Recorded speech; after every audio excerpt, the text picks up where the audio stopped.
कबीर, ये बेला से डर के मारे बोला भी नहीं जा रहा था। हाँ बेला, इसकी मदद से तुम्हें इस तिल से छुट्टी मिलेगी और तुम मुझे बाद में शुक्रिया कर देना बेशक। चलो अभी आराम से ये काम करते हैं। कबीर ये कहकर स्विच लगाने लगता है। कबीर, तुम होश में तो हो? मैं टैटू बनवाऊंगी तिल को छुपाने के लिए। बेला गौर करके कहती है, हाँ तो क्या मसला है इसमें? पूरी दुनिया अपने आशिक का नाम लिखवाती है, तुम्हें क्या मसला है? कबीर को गुस्सा आ गया था। इस दुनिया का दीन उन्हें कहता होगा, लेकिन मेरा मजहब मुझे ये इजाजत बिल्कुल भी नहीं देता, सो प्लीज। बेला अब अपनी आंखें बंद करके बर्दाश्त से उसको कहती है, ओ यार, तुम्हें इतनी मोमिना बनने की जरूरत नहीं है। और रही बात इजाजत की, तो ये टैटू रिमूव हो जाता है जब तुम चाहो। जब तक तुम्हें इस तिल को छुपाना तब तक बनाई रखना। कबीर अब उस मशीन का बटन दबाकर चेक करता है, जिस पर उसका आगे वाला हिस्सा जो कि नोक की तरह था वो घूमने लग गया। बेला को ये देखकर ही डर लगने लगा। देखो, मुझे नहीं बनवाना टैटू, मैं इस पर बेस लगाकर गुजारा कर लूंगी और मेरा कोई आशिक वाशिक नहीं है, इसलिए तुम इसे बंद करो। बेला अब कबीर को कहती है, कैसी बातें कर रही हो, मुझे तो पता ही नहीं था तुम फरहान को इतना जल्दी भूल जाओगी। और पेरिस में तो हर कोई अपने आशिक के नाम का टैटू बनवाता है। जूली और मैंने भी बनवाया है अपने हार्ट पर, वो भी। कबीर अब उसे जेलस फील करवाने की कोशिश करता है। तुम बेशक उसके नाम के 1000 टैटू बनवाओ अपने पूरे जिस्म पर, आई डोंट केयर, क्योंकि तुम दीन से बहुत ज्यादा दूर हो कबीर। मैं दीन से इतना दूर नहीं हूं। अगर मैं तुम्हारे सामने नमाज रोजे नहीं रखती या रोजमर्रा की मसरूफियात में भूल जाती हूँ, तो मुझे अगर वक्त मिले तो मैं पढ़ने की भी कोशिश करती हूँ। इसलिए मैं नहीं चाहती कि इस टैटू की वजह से मेरी वो वाली इबादत में भी खलल आए। बेला अब कबीर के सामने ये बातें कहती है, तो तुम्हें बता रहा हूं ना कि ये टैटू तुम मिटा सकती हो। ये ना हो कि आने वाले वक्त में तुम बुरी तरह फंस जाओ, फिर मुझे कुछ न कहना। और आशिक का नाम लिखवाने का कौन कह रहा है जब शौहर जिंदा है तो? कबीर अब उसे बाजू से पकड़कर अपनी तरफ खींचता है। छोड़ो मुझे, दर्द होगा, प्लीज, नहीं बनवाना मैंने। बेला अब उसके हाथ से अपना बाजू छुड़वाने लगती है। कबीर उसे पीछे से अपने साथ लगा लेता है और अपना एक बाजू बेला के आगे रखकर उसकी फरार की राह बंद कर देता है। कुछ भी नहीं होगा, आराम से करूंगा जान। कबीर अब उसके कान की लो अपने होंठों से छूते हुए कहता है। बेला फौरन अपना चेहरा दूसरी तरफ मोड़ लेती है। नहीं, मुझे पता है तुम बहुत बुरे हो, शैतान हो पूरे।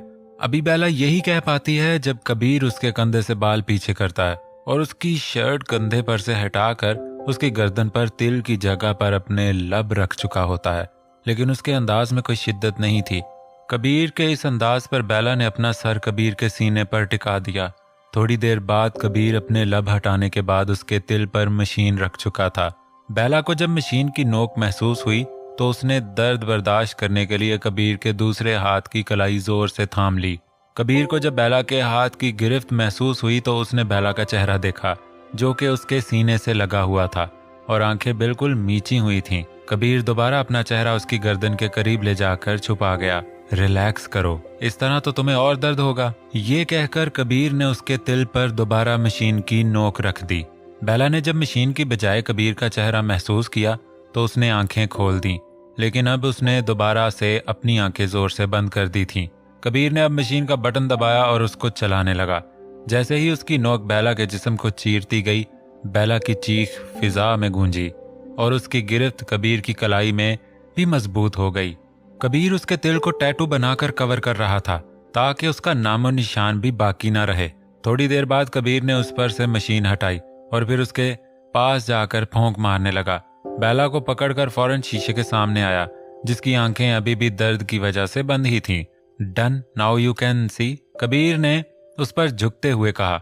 उसके कहने पर कबीर ने आंखें खोली तो उसकी नजर सामने शीशे पर गई, जहां उसकी गर्दन पर वो के की शक्ल से बना टैटू चमक रहा था और दूर से बआसानी पता चल रहा था कि क्या लिखा है।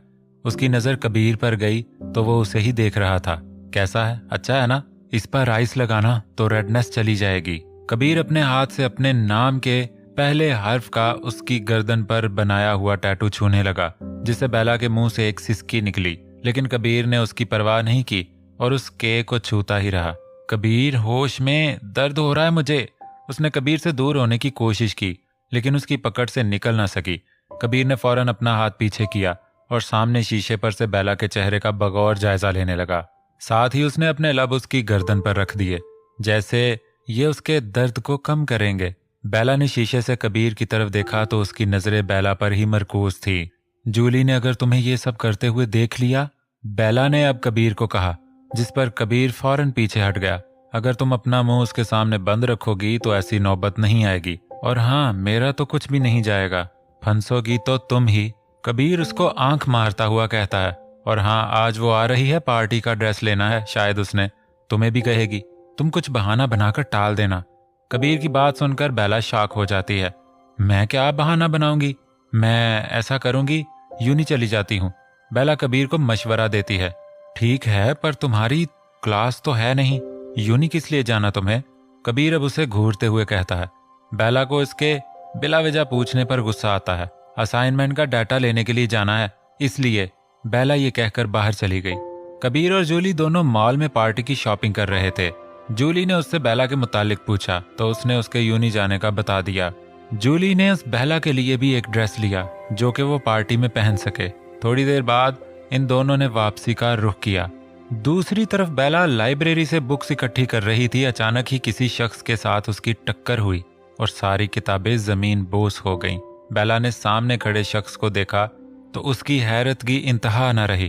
तुम यहाँ? उसने अपनी आंखों को और खोलते हुए सामने खड़े शख्स से कहा, जो अभी तक उसको ही देख रहा था। बेला, तुम यहाँ क्या कर रही हो? तुम ठीक तो हो? उसने तुम्हारे साथ कुछ ऐसा वैसा? अभी फरहान इतना ही कह पाता है जब उसकी नजर उस ताजा बने टैटू पर पड़ती है जो कि सुर्ख और उभरा हुआ था। मैं लाइब्रेरी आई थी, कुछ काम था मुझे। और तुम? बेला ने उसकी नजरों का ताकुब करते हुए अपने टैटू को छुपाना चाहा। ये क्या है बेला? ये किस उस कमीने की हरकत है ना? फरहान ने अब उसको बाजू से पकड़ा और चेयर पे जाकर बिठाया और खुद भी साथ पड़ी कुर्सी पर बैठ गया।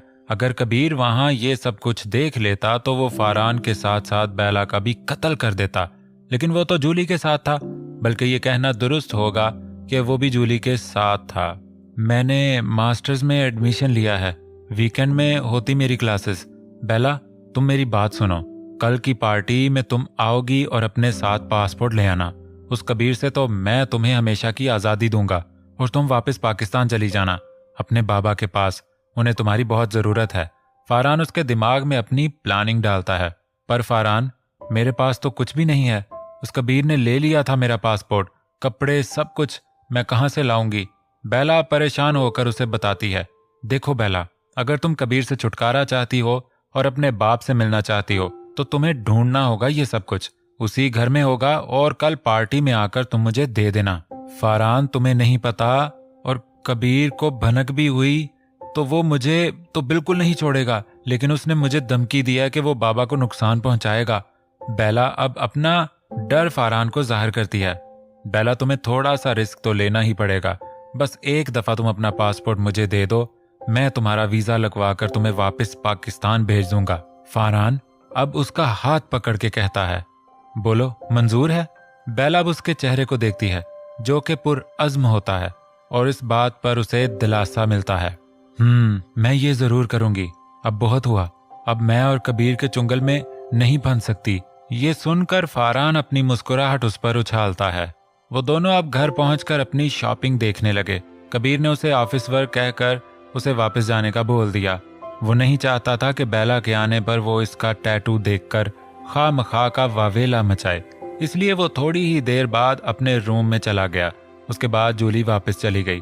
2 घंटे लगातार ऑफिस वर्क करने के बाद थक गया तो उसे बेला का ख्याल आया कि वो अभी तक नहीं आई। उसे लगा शायद वो अपने रूम में हो, इसी घर से वो वहां चला गया, लेकिन वो रूम में नहीं थी। जब वो वापस जाने के लिए मुड़ा तो उसे वो गेट से आती हुई दिखाई दी। कबीर फौरन उसके सामने जाकर खड़ा हो गया। बेला ने जैसे ही उसे खड़ा पाया तो घबरा गई, क्योंकि वो ऐसे पहले कभी भी उसके आने पर बाहर नहीं होता था। तुम यहाँ क्या कर रहे हो? बेला अपने डर को छुपाते हुए उससे बात करती है। उसे लगता है कहीं कबीर को उसका फरहान से मिलने पर शक ना हो जाए।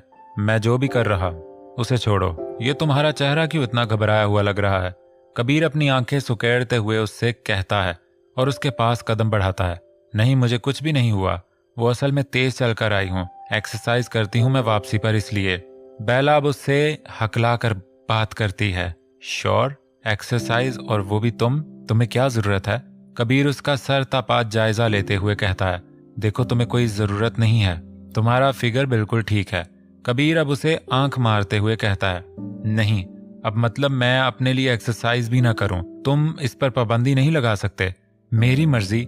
बेला अब उसके बात बढ़ाने पर गुस्से से कहती है और अपने रूम के अंदर जाती है, जिस पर कबीर उसका बाजू अपने हाथ में दबोच लेता है।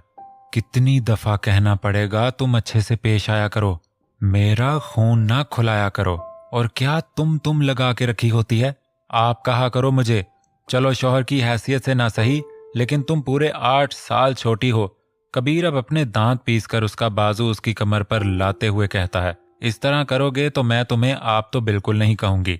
खुद चाहे जो मर्जी करो, मेरी बातें बदतमीजी लगने लगती हैं। इसकी बात सुनकर कबीर उसके बाजू को और शिद्दत से मरोड़ता है। जिस्म का दर्द रूह के दर्द से आगे कुछ भी नहीं होता, और जो तुम मेरी रूह को अजियत देते हो, उससे बचने के लिए मैं जिस्म के दर्द सहने के लिए बिल्कुल तैयार हूं, लेकिन अपनी रूह को तुमसे निजात जरूर दिलवाऊंगी। कबीर खानजादा, ऐसा बाजू मरोड़ने से मैं बिल्कुल पीछे नहीं हटूंगी। बेला अब उसकी शिद्दत से लाल अंगारों वाली आंखों पर अपनी आंखें डालकर बर्दाश्त के साथ ये अल्फाज कहती है, जिस पर कबीर एक झटके से उसको दूर करता है। बेला फौरन अपने कमरे में जाकर दरवाजा उसके मुंह पर मारती है। बहुत जल्द छुटकारा मिलेगा तुमसे मुझे, आजाद हो जाऊंगी मैं, और तुम कुछ भी नहीं कर सकोगे कबीर खानजादा। बेला अपने बाजू को सीधा करते हुए कहती है, मैं भी देखता हूं तुम कैसे मुझसे दूर जाती हो, और इस फारान को तो मैं तुम्हारे आसपास भी नहीं भटकने दूंगा, उससे ज्यादा समझता हूं तुम्हें मैं। कबीर फौरन अपने रूम में आकर अपने चेहरे को दोनों हाथों से रगड़ता है और खुद ही से हम कलाम होता है। उसके बाद फौरन ही फ्रेश होने के लिए वॉशरूम चला गया। दूसरी तरफ जमशेद साहब जूली के डैड यानी के मिस्टर जेम्स से उन दोनों की एंगेजमेंट की बात करते हैं, और दोनों इस बात पर मुत्तफिक होते हैं कि अगले हफ्ते इन दोनों की एंगेजमेंट रखेंगे। बेला जैसे ही सोने के इरादे से लेटती है तो कबीर की कॉल आती है, जो कि उसे अपने पोर्शन में बुला रहा होता है, और कहता है कि अगर वो ना आई तो उसके बाप के इलाज के पैसे वो डॉक्टर से वापस ले लेगा। बेला को इतना तो पता चल ही गया था कि कबीर जो कहता है वो करके छोड़ता है, इसलिए वो भागी भागी लॉन्ज में कदम रखती है। उसे देखकर कबीर को सुकून मिलता था कि बेला अभी भी उसके इशारों पर चलती है, क्योंकि उसकी दुखती रग कबीर के हाथ में थी। ये लो, ये गिफ्ट तुम्हें दिया है जूली ने, वो चाहती है कि पार्टी में तुम यही ड्रेस पहन कर आओ, उसके साथ साथ मैं भी यही चाहता हूँ, और अगर तुमने ये ड्रेस ना पहना तो उस पार्टी में आकर अपना ही नुकसान करोगी, इसलिए पार्टी में भी ना ही आना। कबीर उसे देकर वापस ऊपर चला गया। बेला ने वो जैसे ही खोला तो उस कपड़े को देखकर हैरान हो गई थी, क्योंकि वो ड्रेस जूली ने वैसे ही ली थी जैसे वो खुद पहनती थी। उसकी बैग पर कोई कपड़ा नहीं था और ना ही उसके बाजू थे। वो ड्रेस बामुश्किल थाई तक आता था। उसने जोर से सोफा पर फेंका और पार्टी में जाने का इरादा फौरन तर्क किया। लेकिन अगर वो पार्टी में नहीं जाएगी तो वो फरहान को कैसे पासपोर्ट देगी? उसे ये काम हर हाल में कल ही करना था, क्योंकि फरहान ने उसे कल का ही कहा था। दूसरी तरफ कबीर को पूरा यकीन था कि बेला उस पार्टी में बिल्कुल नहीं आएगी, क्योंकि जूली ने जो ड्रेस बेला को गिफ्ट किया था, कबीर को पक्का अंदाजा था कि बेला वो ड्रेस सरेआम बिल्कुल नहीं पहनेगी। उसे ये बिल्कुल नहीं पता था कि उसके उसी अंदाजे ने उसे एक ना एक दिन ले डूबना था। उसी सुकून के तहत वो सो गया था। बेला सारी रात इसी कश्मकश में थी कि वो कैसे ये ड्रेस पहनेगी, लेकिन उसने अगर पासपोर्ट फरहान को देना था तो उसे ये करना ही पड़ना था। बेला ने वो ड्रेस सोफे पर ही फेंक दी थी। उसने सोचा कि सुबह वहां से उठा लेगी, लेकिन वो अपना सामान कहाँ ढूंढेगी? और आखिर उसका सामान मिल भी गया तो क्या उसमें पासपोर्ट होगा भी कि नहीं, उसकी समझ में कुछ भी नहीं आ रहा था। अगले दिन शाम को कबीर पार्टी के लिए रवाना हो गया। उसे रास्ते से जूली को पिक करना था, इसलिए जल्दी निकल गया, और उसके जाने से पहले ही बेला ने सोफे से वो ड्रेस ले लिया था। और जैसे ही कबीर को गए हुए तकरीबन आधा घंटा हो गया तो बेला को यकीन हो गया अब वो वापस नहीं आएगा। इस पर उसने फौरन ही अपना सामान तलाश करने का मिशन शुरू किया। दूसरी तरफ कबीर अब जूली को पिक करके यूनी पहुंच चुका था। उसने मामूल से हट के ब्लैक कलर का 3 पीस जेब तन किया हुआ था, जो कि उसकी शख्सियत को और भी निखार रहा था। जूली और वो अपने जमाने में यूनी के नंबर 1 कपल माने जाते थे, और जैसे ही इस बार सबने इन दोनों को साथ देखा तो जोरदार तालियों और हूटिंग से उनका वेलकम किया। कबीर की शख्सियत वैसे भी कमाल की थी। उसका गरूर उसकी शख्सियत पर 4 चांद लगा देता था, और जब जूली जैसी बोल्ड लड़की उसके साथ होती थी तो हर तरफ जैसे आग ही आग लग जाती थी। कबीर ने अपने सूट की मैचिंग का ही मास्क भी ले लिया था, क्योंकि ये मास्क रेड पार्टी थी। जूली ने भी शॉकिंग पिंक ड्रेस के साथ अपना मास्क पहना और दोनों अंदर दाखिल हो गए। बेला को तलाश करते हुए 1 घंटा हो चुका था, लेकिन उसे अपने सामान तो मिल गया, लेकिन पासपोर्ट कहीं से भी ना मिला। सामान स्टोर रूम में मौजूद था, लेकिन उसमें उसके कोई कागजात नहीं मौजूद थे जो उसकी मदद कर सकते। उसने घर के सारे रूम देख लिए थे सिवाय कबीर के कमरे का, और अब उसका इरादा कबीर के रूम में जाने का था। उसने फौरन इधर उधर छानबीन की तो उसे एक दराज नजर आया। उसने जैसे ही खोलने की कोशिश की तो वो लॉक था। चाबी ढूंढकर वो वक्त बर्बाद नहीं करना चाहती थी, इसलिए उसने बॉल से एक पिन निकालकर उसके लॉक में घुसा दी, और थोड़ी देर बाद एक आवाज के साथ लॉक खुल गया था, जिसके अंदर एक शापर था। उसने पहले तो उस शापर को खोलने की कोशिश की, लेकिन फिर जहन में कबीर का ख्याल आया कि अगर उसे पता चल गया तो वो उसका हशर नशर बिगाड़ देगा, लेकिन तब तक वो यहाँ से भाग चुकी होगी। उसे इस बात का पूरा यकीन था। उसने फौरन ही वो शापर खोला तो उसके अंदर उसके सारे कागजात थे। उसने अल्लाह का शुक्र किया और सिर्फ पासपोर्ट निकालकर बाकी वापस उसी तरीके से रखकर अपने रूम में तैयार होने आ गई। यूनी पहुंचकर वो हॉल के सामने गई तो उसे पता चला कि मास्क के बगैर इन नहीं हो सकते।